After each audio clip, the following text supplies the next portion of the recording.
Hello student, good morning everyone. आज हम हिंदी सुरभि का लेसन 14 और समुंदर खारा होगा करेंगे।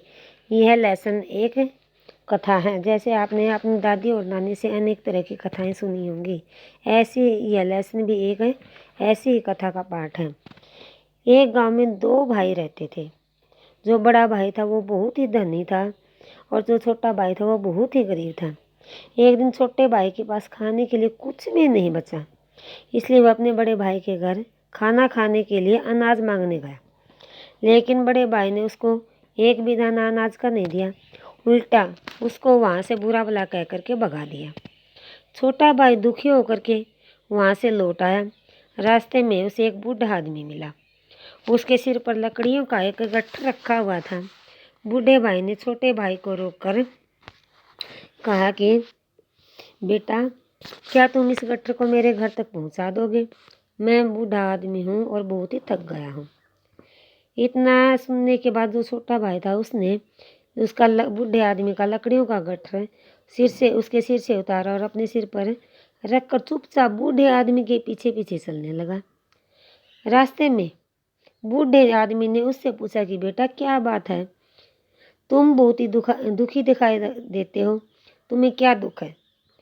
छोटे भाई ने बूढ़े आदमी को अपना सारा का सारा दुख दर्द कह करके सुना दिया। छोटे भाई की बात सुनकर बूढ़े आदमी ने कहा, बेटा धैर्य रखो, घर पहुंचने पर मैं तुम्हें एक ऐसी चीज़ दूंगा कि तुम्हें फिर कभी भी किसी से कोई भी चीज़ मांगने की ज़रूरत नहीं पड़ेगी। घर पहुंचकर बूढ़े आदमी ने छोटे भाई को बैठने के लिए कहा। छोटा भाई पसीना पोंछते हुए वहीं पर बैठ गया।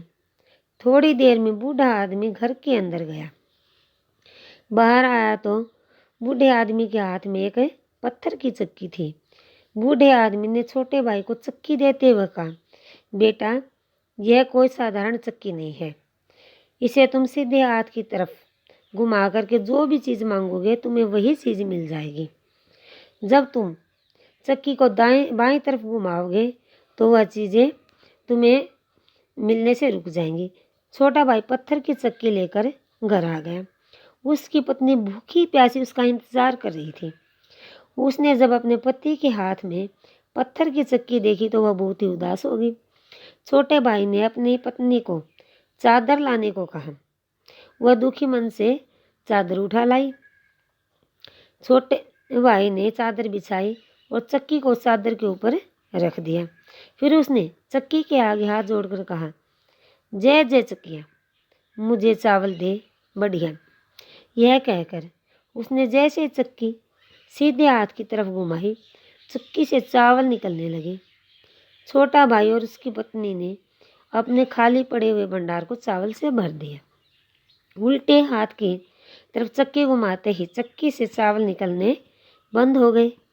फिर छोटे भाई ने चक्की से मालपुए, पूरी सब्जी, तरह तरह की मिठाइयाँ मांग ली। देखते ही देखते उनका पूरा का पूरा जो घर का कमरा था वो इन सारी चीज़ों से भर गया। धीरे धीरे छोटे भाई के पास एक महल जैसा घर, नौकर चाकर सब कुछ होगा। अब छोटे भाई की गिनती नगर के बड़े बड़े सेठ और साहूकारों में होने लगी। बड़ा भाई यह सब देखता सुनता तो मन ही मन बहुत ही जलता था।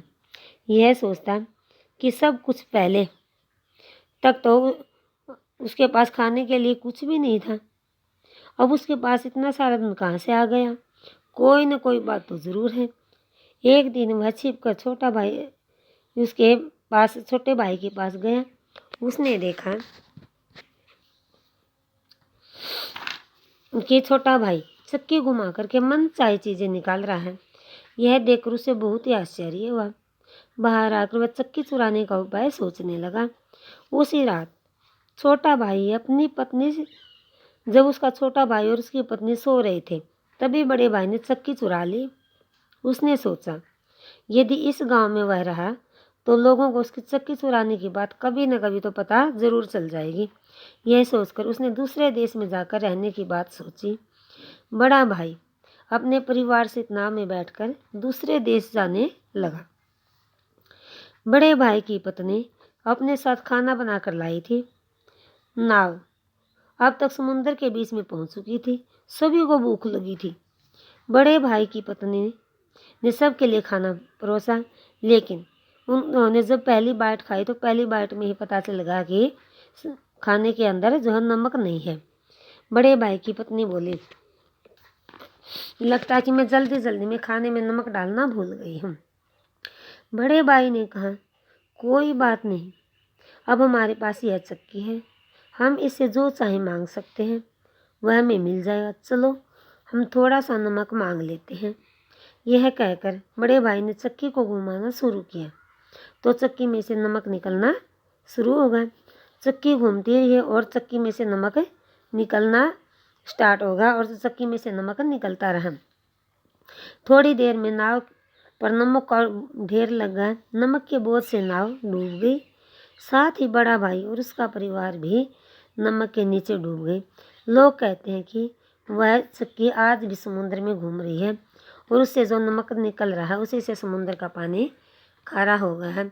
ओके बच्चों, आपने यह कथा सुनी और आपको इस लेसन को अच्छे से रीड करना है और इस रीड करने के बाद आपको ये श्रुत लेख बहुत ही ध्यान से अपनी कॉपी में उतारने हैं और बिल्कुल साफ साफ कॉपी बनानी है। आपको अपनी कॉपी कंप्लीट करनी है। ओके बच्चों, हैव ए नाइस डे। मिलते हैं अगली क्लास में।